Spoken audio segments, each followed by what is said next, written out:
आखिर औकात पर आ ही गए मुस्लिम देश। जिन मुस्लिम देशों पर मोदी ने जताया भरोसा, पाकिस्तान के इशारे पर दे दिया मोदी को धोखा। कौन है वो 4 देश जिसने भारत को दिया धोखा?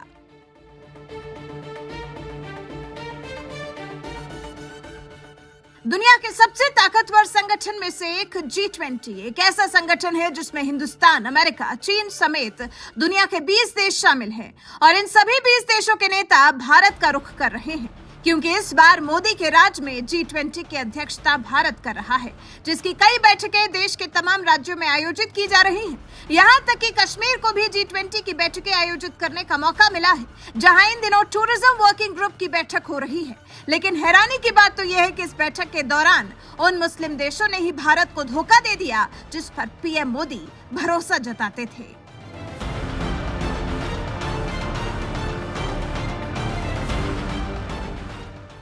देश के प्रधानमंत्री नरेंद्र मोदी ने सत्ता संभाली तो उन्होंने ओमान, तुर्की, सऊदी अरब, मिस्र के साथ साथ खाड़ी देशों के कई मुस्लिम देशों के साथ भारत के रिश्ते सुधारने की बहुत कोशिश की।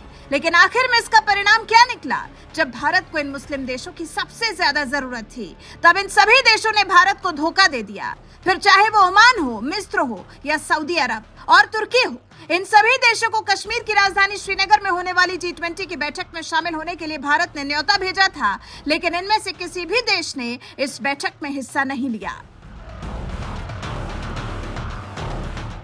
सऊदी अरब।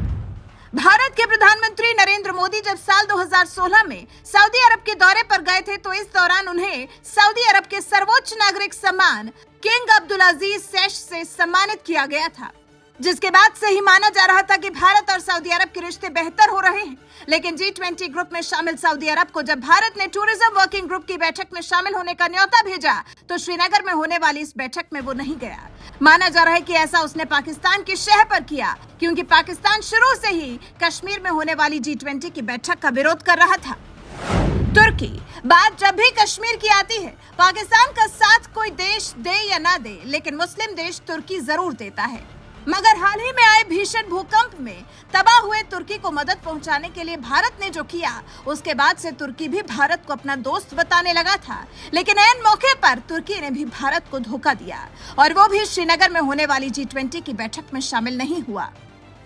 ओमान। वैसे तो ओमान G20 का सदस्य नहीं है, लेकिन G20 की अध्यक्षता कर रहे भारत ने विशेष तौर पर इस मुस्लिम देश को G20 की बैठक के लिए न्योता भेजा था। लेकिन ओमान भी टूरिज्म वर्किंग ग्रुप की बैठक में शामिल नहीं हुआ।